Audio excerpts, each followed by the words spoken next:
الحمد لله رب العالمين والصلاة والسلام على أشرف الأنبياء والمرسلين وعلى آله وصحبه أجمعين وبعد.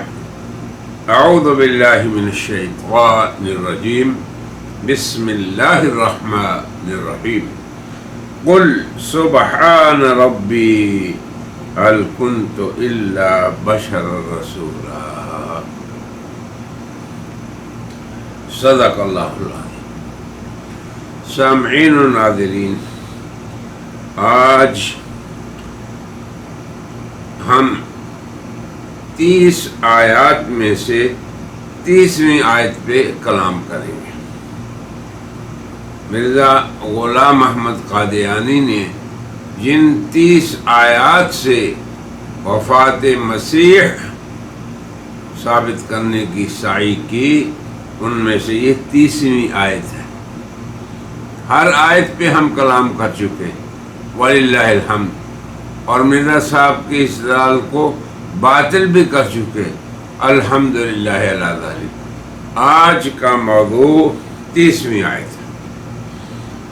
آیت یہ ہے، بلکہ آیت کا ایک ٹکڑا ہے، اور اکثر آپ نے دیکھا ہوگا کہ مرزا صاحب کسی خاص ٹکڑے کو دلیل بناتے ہیں، نہ اس کے پہلے حصے کو دیکھتے ہیں نہ بعد کو. جیسے لا تقربوا الصلاۃ، اس کو آدمی پکڑ لے، نہ پہلے کو نہ پیچھے کو. یہی اہل الحاد کا کارنامہ ہے.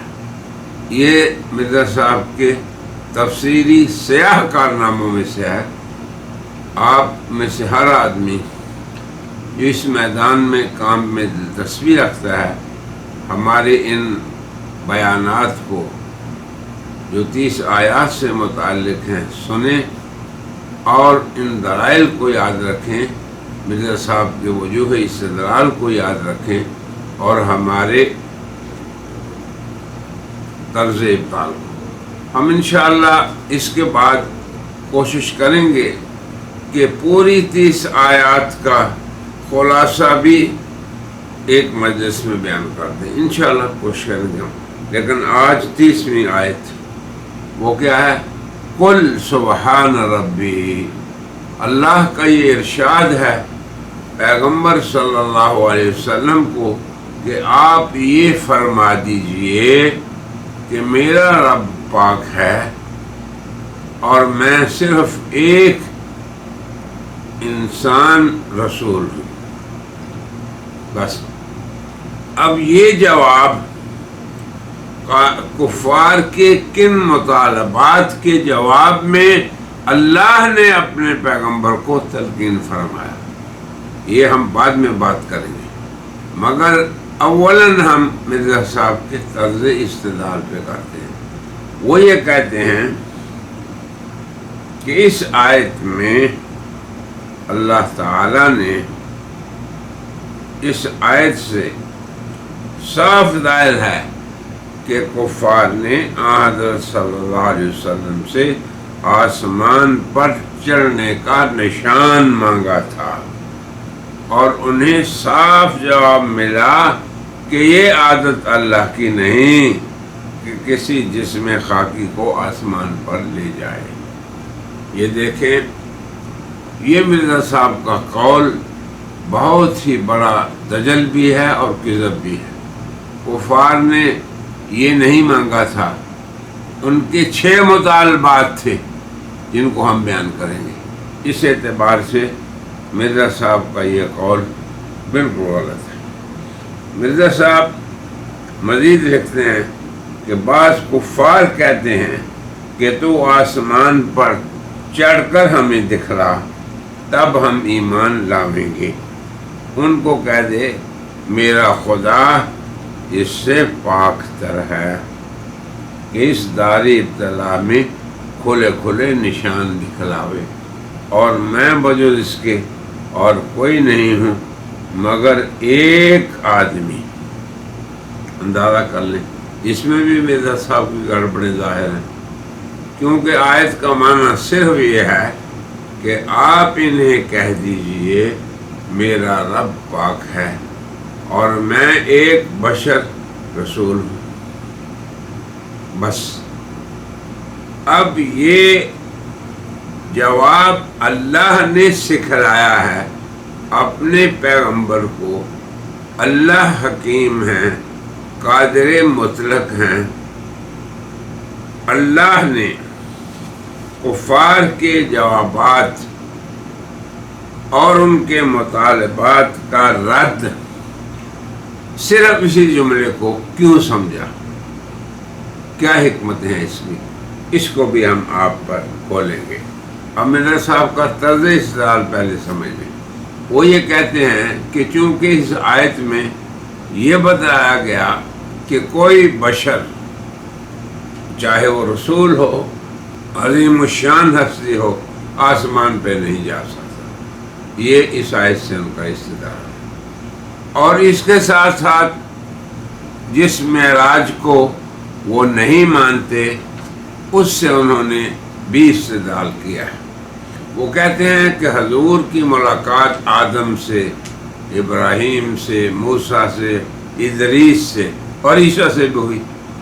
اور یہ جتنے نبی ہیں، آدم، ابراہیم، ادریس، موسیٰ، یہ مر کر اوپر گئے ہیں. لہذا ثابت ہوا کہ عیسیٰ علیہ السلام بھی مر گئے. وہ بھی جو اوپر گئے مر کر گئے. بس یہ خلاصہ ہم نے مرزا صاحب کے استدلال کا آپ کو بتا دیا. اس سے بڑھ کے اور کوئی ان کا استدلال وجہ استدلال نہیں. پھر سن لیں آیت سے یوں کہ اس آیت میں اللہ نے بتا دیا ہے کہ کوئی بشر اوپر نہیں جا سکتا. اور حدیث سے کس طرح کہ حضور کی ملاقاتیں جن سے ہوئیں وہ مر کر اوپر گئے. اور عیسیٰ سے بھی ہوئی، عیسیٰ اس لیے عیسیٰ بھی پہنچ چکا ہے. اب یہ تو مرزا صاحب نے بات کہہ دی اور دھوکہ دے دیا اپنے ماننے والوں کو بھی، اپنے مربیوں کو بھی اسی لائن پہ لگا دیا اور آگے پھر وہ دنیا کو بھی دھوکہ دے رہے. حالانکہ حقیقت یہ نہیں ہے. اگر مرزا صاحب صرف اسی آیت کو پورا پڑھ لیتے اور اس سے پہلی ساری آیات کو دیکھ لیتے کہ کفار نے کیا مانگا تھا تو کبھی بھی یہ بات نہ کہتے اور کبھی بھی یہ استدلال نہ کرتے عیسیٰ علیہ السلام فوت شدہ نبی ہے. اب ہم آپ کے سامنے مختصر سا ان آیات کا تعارف بھی کراتے ہیں اور اس ملاقات کا بھی ذکر کرتے ہیں. تو پہلے آپ دیکھیں کہ وہ آیات کیا کہہ رہی ہیں. قرآن بنی اسرائیل کی صورت میں آیت نمبر 90 یہاں سے بات شروع ہو رہی ہے. وَقَالُوا لَن نُؤْمِنَ لَكَ حَتَّى تُفَجِّرَ لَنَا مِنَ الْأَرْضِ يَنبُوعًا. کفار کہنے لگے، کیا مطالبہ کیا کہ ہم ہرگز آپ پہ ایمان نہیں لائیں گے حتیٰ کہ آپ ہمارے لیے زمین سے ینبوع چشمہ اگال. یہ پہلا مطالبہ. کفار کا پہلا مطالبہ کیا کہ چشمہ نکال دیں، زمین پھٹ جائے، پانی نکل آئے. دوسرا او تکون لک جنت من نخیل وعنب، آپ کے لیے کھجوروں اور انگوروں کا باغ ہو. فتفجر الانہار خلالها تفجیرا، جن کے بیچ میں نہریں ہوں، نکالو تو ہم مان جائیں گے. تیسرا مطالبہ او تسقط السماء کما زعمت علینا کسفا او تأتی باللہ والملائکۃ قبیلا. تم کہتے ہو کہ مجھے نہ ماننے والے اور اللہ کے رسولوں کا کفر کرنے والوں کو عذاب ہوگا، تو چلو ہم پہ عذاب کو نازل کر دو، آسمان کا کوئی ٹکڑا گرا دو. چوتھا مطالبہ یا اللہ اور اللہ کے فرشتوں کو ہمارے سامنے لے آؤ. تم کہتے ہو نا اللہ ہے، فرشتے ہیں، تم کو سامنے لے آؤ. 5واں مطالبہ، او یکون لک بیت من زخرف، یا تمہارا گھر ہو سونے کا بنا. 6واں مطالبہ، او ترقا فی السماء، یا تم آسمان پہ چڑھ جاؤ. اور آگے کیا کہا؟ وَلَن نُؤْمِنَ لِرُقِيِّكَ، ہم تمہارے اس چڑھنے پر بھی ایمان نہیں لائیں گے یہاں تک کہ تم اوپر سے ایک کتاب لاؤ، نقرأہ، جسے ہم پڑھیں. یہ 6 مطالبات. اب کتنا بڑا جھوٹ ہے مرزا صاحب کا کہ وہ یہ کہتے تھے کہ کفار نے یہ کہا کہ آپ آسمان پہ چڑھ جائیں، اور اللہ نے جواب دیا کہ بشر آسمان پر نہیں جا سکتا. کتنی بڑی خیانت ہے اللہ کی کلام کے ساتھ، قرآن کے ساتھ، اور قرآن کی امت کے ساتھ.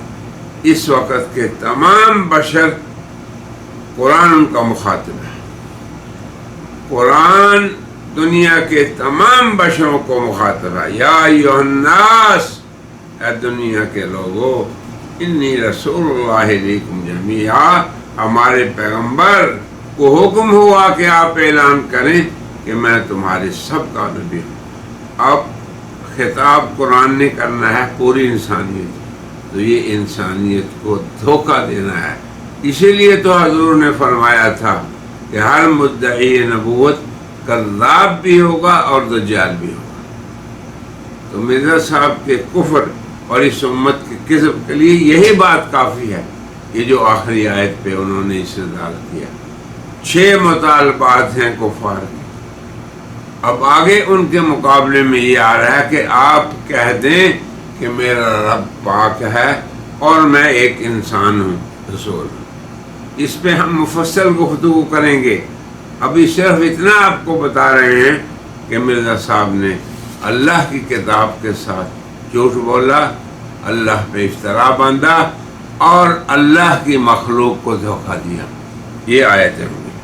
دوسری بات، مرزا صاحب کا یہ کہنا کہ پہلے انبیاء مرنے کے بعد ہی تو اوپر ہو گئے. یہ آدم، ادریس، ابراہیم، موسیٰ مثالاً. تو عیسیٰ بھی آپ کو ملے. حالانکہ جس حدیث میں حضور نے معراج کو ذکر کیا ہے کہ مجھے یہ نبی ملے اور عیسیٰ ملے، اور بڑا مفصل اس پہ ہم ذکر کر چکے ہیں، اسی میں یہ ہے کہ مجھے انہوں نے خبر دی کہ قیامت کے بارے میں تو مجھے علم نہیں ہے، مگر مجھے اتنا علم ہے کہ اللہ قیامت سے پہلے مجھے دجال کے قتل کے لیے زمین پہ اتاریں گے.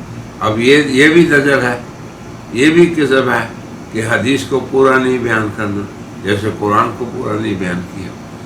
تو میرے سامعین و ناظرین، اور میں پوری انسانیت کو خطاب کر رہا ہوں، خصوصاً قادیانیت کے مربیان کو اور ابنائے قادیانیت کو، اللہ سے ڈرو. اپنی ذات کے بارے میں فکر کرو. قو انفسکم واہلیکم نارا، اپنے آپ کو اور اپنے اہل و عیال کو آگ سے بچاؤ. اب جو انبیاء ملے آپ کو، ہم نے پہلے بھی ذکر کیا تھا کہ اللہ تعالیٰ کے نبی نے ہمیں ساری تفصیل بتائی. تو اس پہ مرزا صاحب کا یہ قیاس کرنا کہ وہ مرے ہوئے تھے اس لیے عیسیٰ مرے ہوئے، مرنے کے بغیر کوئی بشر اوپر نہیں جا سکتا، اور جس نبی کی حدیث کا حوالہ دے رہے ہو وہ زندگی میں گئے. تو ثابت یہ ہوا کہ ملاقات کی 3 صورتیں ہم پہلے بھی ذکر کر چکے ہیں، اور مسلم امت کی رہنمائی کے لیے پیغمبر نے ہر بات کو کھلے طور بیان کیا. پہلے ملاقات کی سمجھ لیں. اب نبی کریم صلی اللہ علیہ وسلم اور کلمۃ اللہ اور روح اللہ عیسیٰ کی دونوں کی ملاقات جسمانی ایک قسم سے یہ ہو گئی. اور آدم اور ابراہیم دونوں کی ملاقات روحانی، کیونکہ وہ فوت ہونے کے بعد وہاں پہ گئے ہیں.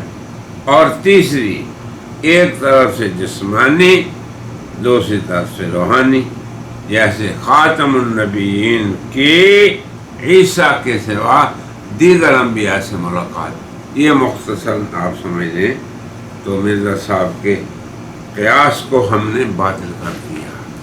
رہی آیت تو ہم نے بتایا کہ 6 مطالبات تھے. اب اگلا سوال یہ ہے کہ کیا ان کے ان 6 مطالبات کو اللہ نہیں کر سکتے تھے پورا؟ یہ سوال ہے. کیا ان کی یہ مطالبات اللہ کی قدرت سے باہر تھے، محال تھے، مستحیل تھے؟ تو پہلی بات یاد رکھیں کہ معجزہ، دلیل پیغمبر کے ہاتھ پہ ظاہر ہوتی ہے اور ظاہر کرنے والا اللہ ہے. یاد رکھیں.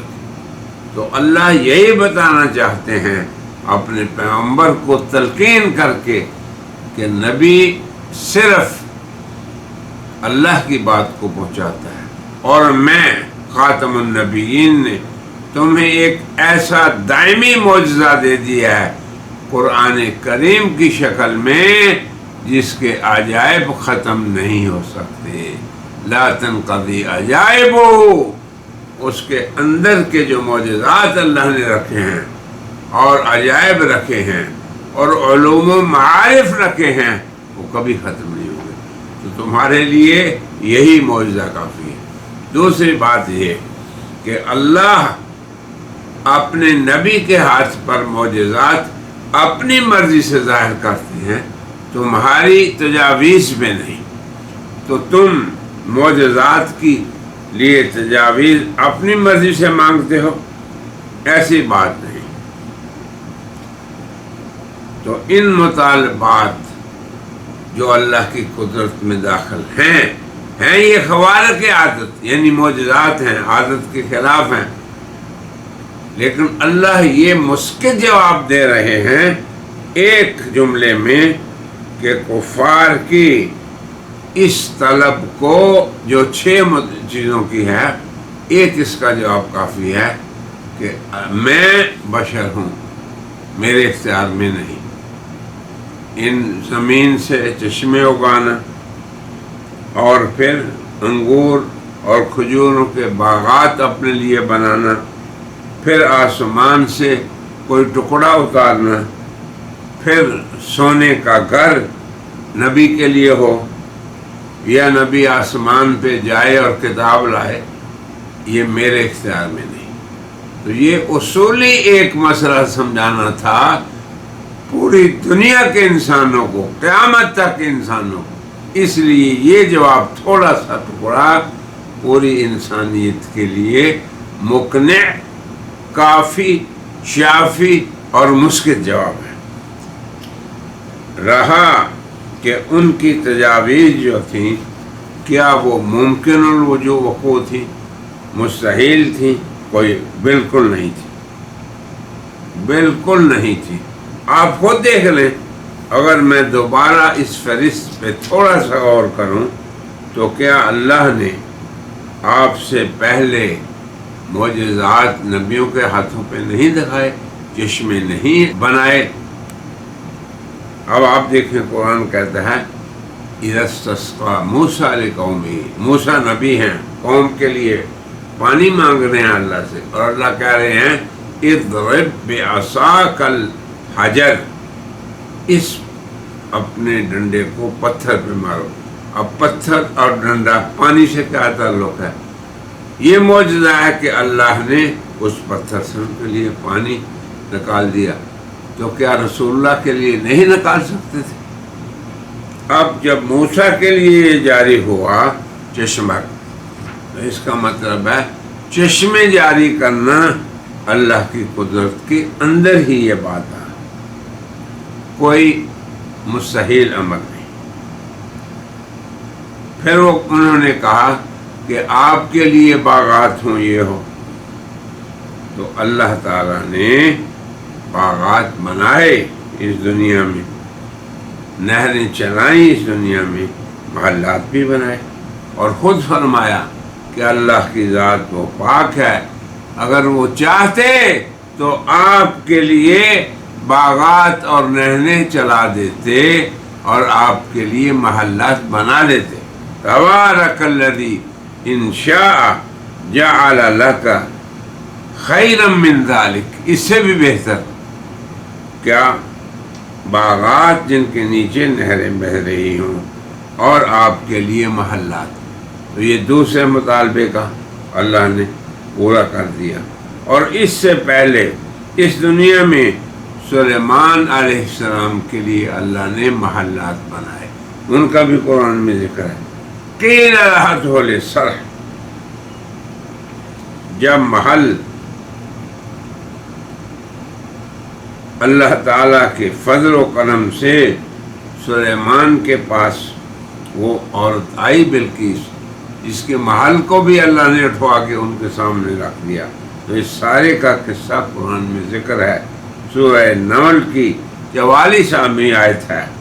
قیل رأته للصرح فلما رأته حسبته لجة، یہ سارا ذکر یہی بتا رہا ہے کہ وہ عورت، اس نے فرش کو دیکھا تو اسے پانی کا حوض سمجھا اور کپڑا اٹھا کر اپنی پنڈلیاں کھول دی۔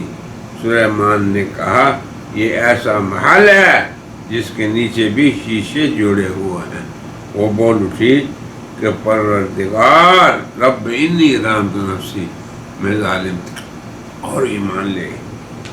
تو قرآن کریم میں یہ قصہ موجود ہے، اور ایسے ہی اللہ نے فرمایا وَلَوْلَا أَن يَكُونَ النَّاسُ أُمَّةً وَاحِدَةً لَجَعَلْنَا لِمَن يَكْفُرُ بِالرَّحْمَنِ لِبُيُوتِهِمْ سُقُفًا مِّن فِضَّةٍ، اگر یہ خیال نہ ہوتا کہ سب لوگ ایک ہی جماعت ہو جائیں گے تو وہ لوگ جو اللہ کا انکار کرتے ہیں ہم ان کے گھروں کی چھتیں سونے کی بنا دیتے۔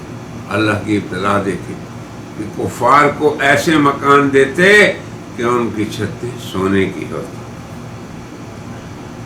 اور آگے فرمایا وَمَعَارِجَ عَلَيْهَا يَظْهَرُونَ، اور سیڑھیاں بھی جن پر وہ چڑھتی۔ وَلِبُيُوتِهِمْ أَبْوَابًا وَسُرُرًا عَلَيْهَا يَتَّكِئُونَ، اور ان کے گھروں کے دروازے بھی اور تخت بھی جن پہ تکیہ لگا دے۔ تو یہ دیکھیں کہ یہ ساری چیزیں اللہ کی قدرت میں داخل ہیں، مستحیل نہیں ہیں، ممتنع نہیں ہیں، محال نہیں ہے۔ اور ایک اور بھی آگے دیکھیں، تیسرا ان کا مطالبہ تھا کہ آسمان کا ٹکڑا ہم پہ اتاریں۔ اللہ نے فرمایا افلم یروا الی ما بین ایدیہم وما خلفہم من السماء والارض ان نشأ نخسف بہم الارض او نسقط علیہم کسفا من السماء، کیا انہوں نے نہیں دیکھا تو ان کے آگے اور پیچھے ہے، یعنی آسمان و زمین، اگر ہم چاہیں تو ان کو زمین میں دھنسا دیں، اور اگر چاہیں تو آسمان کے ٹکڑے ان پہ گرا دیں۔ تو آسمان سے ٹکڑے آنا یہ بھی اللہ کی قدرت میں۔ پھر اللہ نے سورہ فاطر میں فرمایا ان اللہ یمسک السماء، اللہ نے آسمان کو روکا ہوا ہے کہ وہ زمین پہ نہ گر جائے، اپنی جگہ سے نہ ہل جائے، نہ ٹل جائے۔ اگر وہ ٹلنے لگیں تو اللہ کے سوا کوئی ایسا نہیں جو انہیں تھامے۔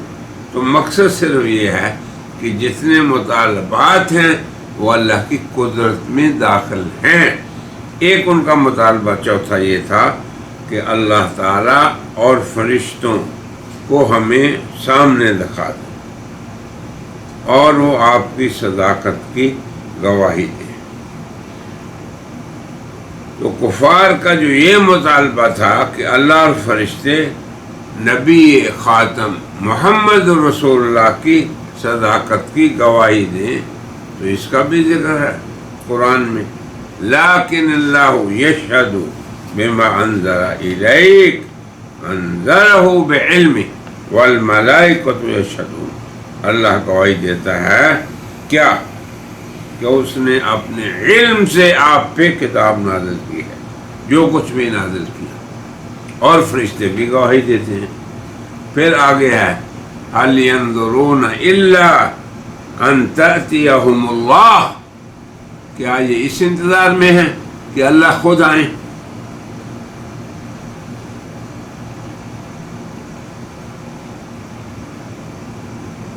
والملائکہ، اس کے فرشتے، اور پھر ان کا کام تمام کر دیا۔ چھٹا مطالبہ ان کا یہ تھا، یہ سن لے غور سے، چھٹا کیا مطالبہ تھا کہ آپ آسمان پہ جائیں۔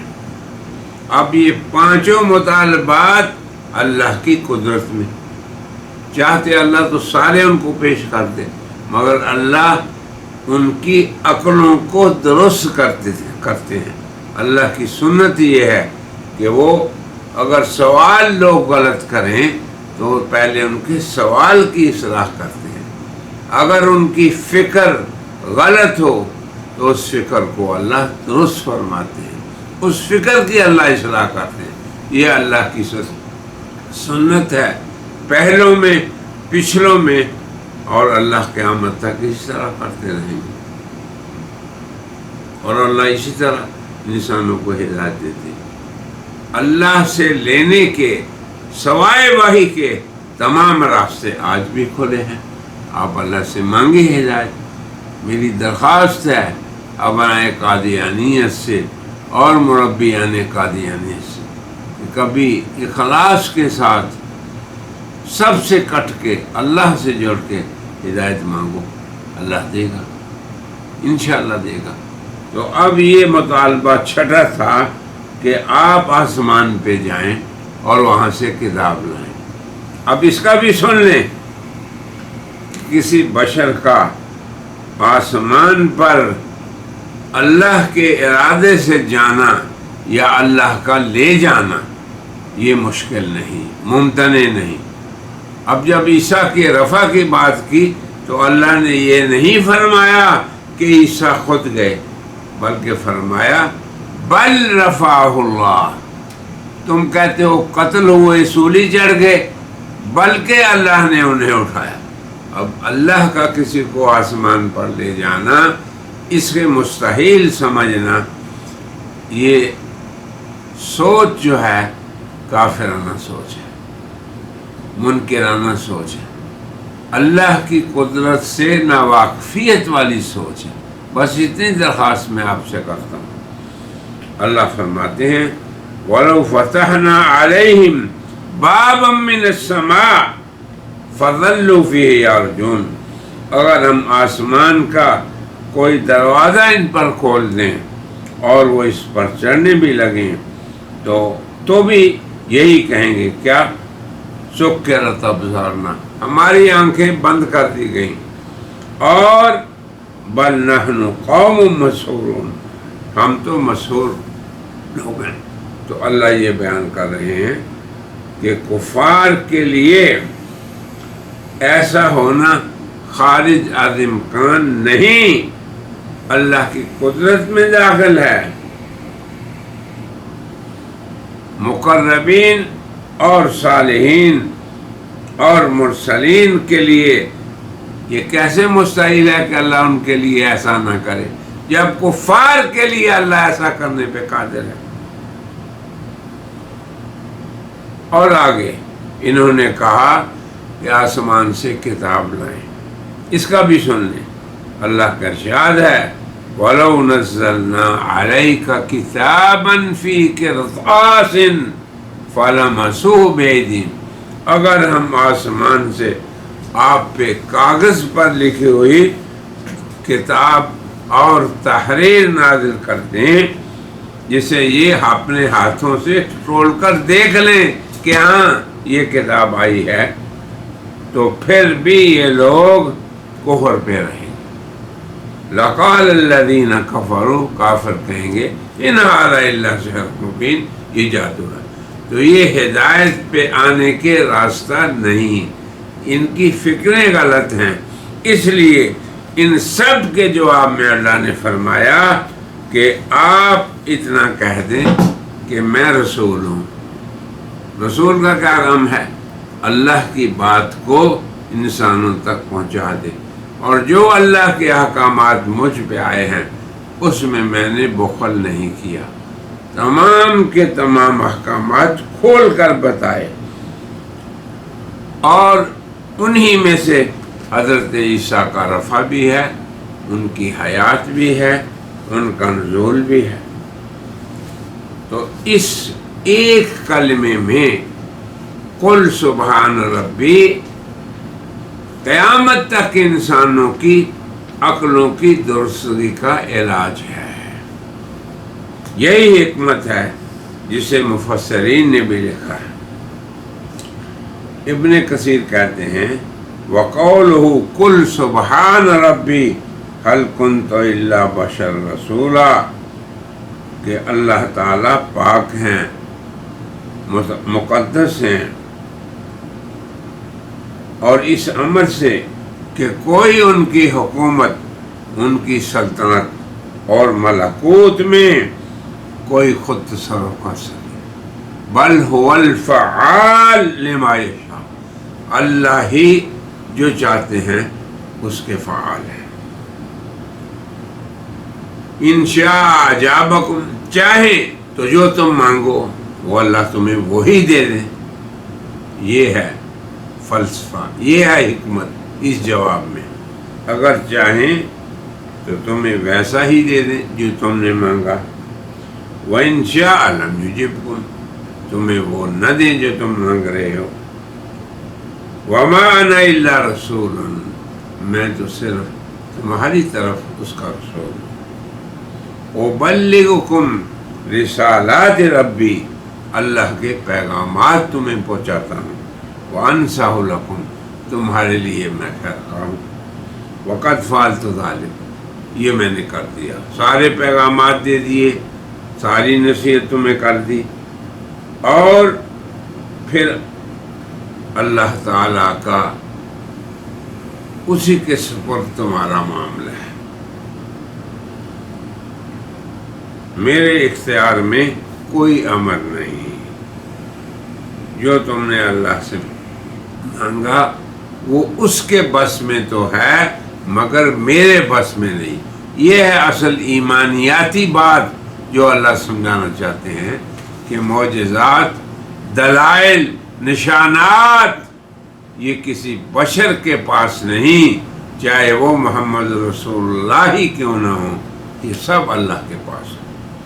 اسی طرح ایک اور مفسر لکھتے ہیں وَلَمَّا تَمَّ تَعَنُّتُهُمْ، جب ان کا تعنت، ان کی سرکشی حد کو پہنچ گئی، وَكَانَ لِسَانُ الْحَالِ طَالِبًا مِّنَ اللَّهِ الْجَوَابَ عَنْهُ، اور آپ کی لسان حال حق تعالی شانہ سے اس کا جواب مانگ رہی تھی کہ اللہ میں نے کیا جواب دوں اس بات پہ کہ میں ان کے لیے چشمے نکالوں۔ توجہ سے سمجھیں اس بات کو، کیسی خوبصورت بات صاحب سراج المنیر نے کہی کہ صورت یہ ہو گئی کہ انہوں نے کہا تو چشمے نکال، تیرا گھر ایسا ہو، اس کے بعد آسمان سے یہ اترے، پھر اس کے بعد تو آسمان پہ جائے، کتاب لائے اور تمہارے لیے یہ ہو، اور اللہ اور فرشتے ہیں، یہ سارے تو گویا کہ رسول اللہ سے یہ پوچھ رہے تھے کہ اے اللہ میں ان بدبختوں کو کیا کہوں جواب میں؟ تو اللہ نے فرمایا قل سبحان ربی، تو اللہ کی تسبیح بیان کر دے اور ان کو یہ بات کہہ دے کہ تمہاری یہ تجاویز اور تمہاری یہ مطالبات تمہارے میرے اختیار میں نہیں ہیں، اللہ کی ذات پاک ہے۔ قل سبحان ربی، تو ان سب مطالبات کے جواب میں یہ ایک جملہ ہی کافی اور شافی جواب ہے۔ یہ مسلمان مفسرین نے لکھا ہے۔ اب آپ سوچیں کیا کسی نے اس آیت سے حضرت عیسیٰ کو جوڑا ہے؟ افسوس کی بات یہ ہے کہ قادیانی مرزا صاحب کے کذب کے لیے اسی آیت پہ اگر غور کر لیں تو ان کو ایمان نصیب ہو جائے۔ اب دیکھیں امام رازی جو مجدد ہیں قادیانیت کے، وہ کیا لکھتے ہیں؟ وہ لکھتے ہیں تقریر هذا الجواب ان يقال، جواب کی تقریر یہ ہے کہ کفار کے سوال کی دو صورتیں ہیں۔ کیا؟ اما ان یکون مرادکم من هذا الاقتراح، کہ تم نے جو تجویز پیش کی اور مطالبہ پیش کیا یہ 6 چیزوں کا، یہ میرے قدرت میں ہو، میرے پاس ہو، میرے پاس تو نہیں، یہ میرے رب کے پاس ہے، پھر رب تمہاری رائے پہ عمل کرے گا؟ نہیں، وہ اپنی مرضی کرے گا۔ اب راضی کی بات سن لیں اور انشاءاللہ پھر اس بات کو ہم ختم کرتے ہیں۔ کفار کے سوال کی 2 صورتیں ہیں۔ پہلے یہ کہا جائے کہ تمہاری مراد اس تجویز سے یہ ہے کہ تم مجھ سے، محمد صلی اللہ علیہ وسلم سے چاہتے ہو میں یہ سب کچھ اپنی طرف سے کروں۔ 2 یہ کہ میں اللہ تعالیٰ سے ان معجزات کا مطالبہ کروں کہ وہ میرے ہاتھ پہ ظاہر کریں تاکہ اللہ کے ہاں میری رسالت اور حقانیت کی دلیل بن سکے۔ پہلی بات کیا کہ میرے اختیار میں، تو یہ امر بالکل باطل ہے۔ یہ امام راضی فرما رہے ہیں۔ قادیانیوں وہ مجدد ہیں تمہارے نزدیک، وہ کہتے ہیں والاول باطل، پہلا معاملہ باطل ہے، میرے اختیار میں نہیں، لأنی بشر، میں بشر ہوں، والبشر لا قدرت له على هذه الاشیاء، کسی بشر کو یہ طاقت نہیں کہ وہ زمین سے چشمے نکال دے، گھروں کو سونے کا بنا دے، فرشتوں کو اتار دے الی آخری۔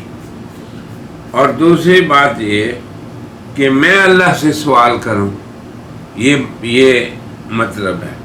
تو دوسری بات جو یہ ہے کہ اللہ سے ان معجزات کو طلب کروں کہ وہ میرے ہاتھوں پہ ظاہر کرے۔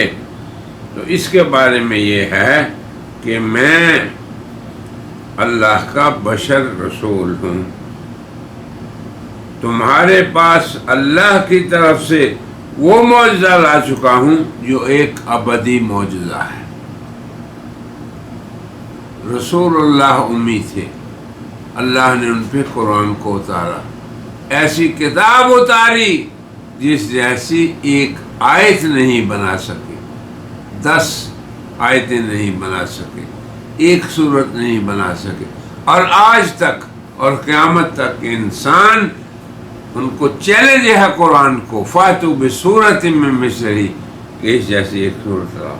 تو یہ قرآن میری تصدیق و رسالت اور میری حقانیت کے لیے کافی و شافی حجت ہے۔ رہا تمہارا مطالبہ تو یہ سرکشی ہے تمہاری، اور سرکشوں کو اللہ ایسے ہی چھوڑ دیتا ہے۔ یہ دیکھیں، یہ سیوطی لکھ رہے ہیں، یجری مجری التعنت والتحکم، تمہاری سرکشی ہے اور تم اللہ پہ اپنا حکم چلا رہے ہو، اور اللہ کی ذات وہ ہے جس پہ کسی کا کوئی حکم نہیں چلتے۔ وَأَنَا عَبْدٌ مَّأْمُورٌ، میں اللہ کا مامور بندہ ہوں۔ لَيْسَ لِي أَنْ أَتَحَكَّمَ عَلَى اللَّهِ، میرے اختیار میں نہیں کہ میں اللہ پہ حکم چلاؤں۔ فَسَقَطَ هَذَا السُّؤَالُ فَثَبَتَ، پھر یہ ثابت ہو گیا، یہ کہہ رہے ہیں راضی، وہ کہتے ہیں پھر یہ امر ثابت ہو گیا کہ اللہ کی طرف سے جو اس کے نبی کو جواب بتایا گیا وہ کیا تھا؟ قُلْ سُبْحَانَ رَبِّي هَلْ كُنْتَ إِلَّا بَشَرًا رَسُولًا۔ یہ اس موقع پہ عین وہ اس موقع پہ عین مناسب جواب تھا، اور نبی کریم صلی اللہ علیہ وسلم اور آپ کے مقابلوں کے لیے بالکل مناسب وقت جواب تھا اور مناسب حال جواب تھا۔ وہ کہتے ہیں فَهَذَا الْجَوَابُ كَافٍ فِي هَذَا الْبَابِ، یہ کون کہہ رہا ہے؟ رازی۔ تو تم اس کو کیوں کافی شافی نہیں سمجھتے ہو؟ مرزا غلام احمد قادیانی کیوں اس کو کافی شافی نہیں سمجھتا اور اپنے مقاصد کے لیے استعمال کر رہا ہے؟ قادیانیوں اتقوا اللہ، اللہ سے ڈرو، بشریت کے بارے میں، انسانیت کے بارے میں، قرآن کے بارے میں۔ اسی طرح سورہ رات کی ایک آیت بھی سن لیں، اللہ فرماتے ہیں وَمَا كَانَ لِرَسُولٍ أَن يَأْتِيَ بِآيَةٍ، کہ کوئی نبی ایسا نہیں کہ وہ معجزہ اور نشانی اپنی مرضی سے لائے۔ یہ بھی اسی بات کی دلیل ہے۔ اللہ اکبر۔ اللہ کی طرف سے معجزہ آتا ہے، نبی کے ہاتھ پہ ظاہر ہوتا ہے، اور اللہ کی حکمت ہے کہ کون سا وہ معجزہ ہو اور کب ہو۔ اور اگر لوگوں کی طلب اور لوگوں کے اقتراح پہ، وہ تو یہ بھی کہتے ہیں ائتنا بقرآن غیر ھذا، اس قرآن کو بدل دو، نیا قرآن لاؤ، تو پھر اللہ نیا قرآن دیں گے۔ تو اصل میں اللہ کی سنت ہمیشہ انسانوں کے ساتھ یہ رہی ہے کہ وہ انسانوں کی عقلوں کے خلل کا علاج کرتے ہیں، انسانوں کے عقلوں کے فساد کا علاج کرتے ہیں، اور ان کے اندر جو سرکشی، تعنت اور عناد ہوتا ہے اس کا علاج کرتے ہیں، اور اس کے لیے یہ جملہ کافی اور شافی ہے۔ کیا؟ قل سبحان ربی هل كنت الا بشرا رسولا، کہ آپ کہہ دیں کہ میں بشر ہوں اور رسول ہوں۔ تو اس آیت سے مرزا صاحب کا وفات مسیح پر استدلال کرنا، اس کا دور سے بھی کوئی واسطہ نہیں۔ یہ حکمتیں سمجھو اے قادیانیوں، اور میں اپنے دائی حضرات سے بھی گزارش کروں گا کہ اس 30 آیات جو میں نے سلسلہ بیان کیا ہے، یہ میری کتاب ہے عربی میں، المحاضرات المکیہ،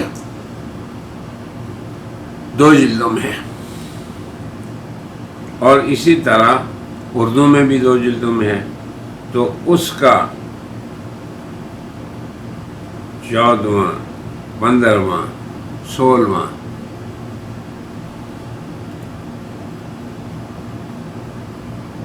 17، 18واں، یعنی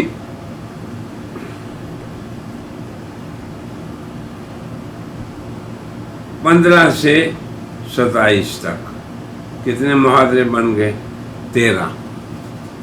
تو گویا کہ اس کا 15واں، 16واں، 17واں، 27 تک، تو یہ 13 محاضرات میں نے ان 30 آیتوں پہ مفصل کلام کیا ہے۔ تو میری دائی حضرات سے، یا جو لوگ عربی سمجھتے ہیں ان سے، یا جو لوگ اردو سمجھتے ہیں، درخواست ہے کہ محاضرات مکیہ میری ویب سائٹ پہ وہ موجود ہے، اس سے آپ نکال لیں، عربی نسخہ یا اردو نسخہ، اور پھر اس کے یہ جو محاضرات 15 سے 27 تک 13 ہیں، ان کو دیکھ لیں۔ تو ان 30 آیات پہ میں نے کلام کیا ہے۔ انشاءاللہ میری کوشش ہے کہ آئندہ کی مجلس میں ان 30 آیات پہ پورا ایک خلاصہ آپ کو بتا دوں، کیونکہ میری اسی کتاب کا جو 28واں محاضرہ ہے، 28واں، وہ 30 آیات پہ مشتمل ہے، مرزا صاحب کی وجہ استدلال اور ہماری دلیل ابطال پہ۔ تو میں کوشش کروں گا کہ وہ بھی آپ کو پیش کر دوں، لیکن میری گزارش یہ ہے کہ آپ اس کتاب کا مطالعہ کریں اور ان محاضرات کو آپ زیر مطالعہ رکھیں، 15 سے 27 تک کو، اور پھر 28واں جس میں پوری آیات کا خلاصہ ہے۔ اللہ تعالیٰ سے دعا ہے کہ اللہ ہماری اس کاوش کو قبول و منظور فرما لے، اور اپنی بشریت کو اللہ اس کا خوب نفع عطا فرما دے، اور خصوصاً قادیانی ملت کے جو پیروکار ہیں یا جو ان کے مربی ہیں، اللہ انہیں بھی سبیل الہدیٰ تک پہنچا دے۔ وما ذلک علی اللہ بعزیز، اللہ کے لیے کوئی مشکل نہیں۔ اللہم اہدنا واہد بنا واجعلنا ہداۃ مہدیین غیر ضالین ولا مضلین۔ اے اللہ ہمیں ہدایت پہ استقامت دے، اے اللہ ہماری وجہ سے، اے اللہ ہمیں ہدایت پھیلانے کا ذریعہ بنا دے۔ تو پھر میں یادہ کرتا ہوں کہ محاضرات مکیہ اس کے 15 سے لے کے 27 تک، یہ ان 30 آیات پہ میرا مفصل کلام ہے عربی اور اردو میں، پھر 28ویں میں عربی اور اردو میں اس کا خلاصہ ہے۔ اللہ تعالیٰ سے دعا ہے کہ اللہ تعالیٰ ہماری اس کاوش کو قبول و منظور فرمائے، دنیا میں ہدایت کا ذریعہ بنائے، اور اپنی ذات عالی کے ہاں شرف قبولیت بخشے۔ وآخر دعوانا ان الحمد للہ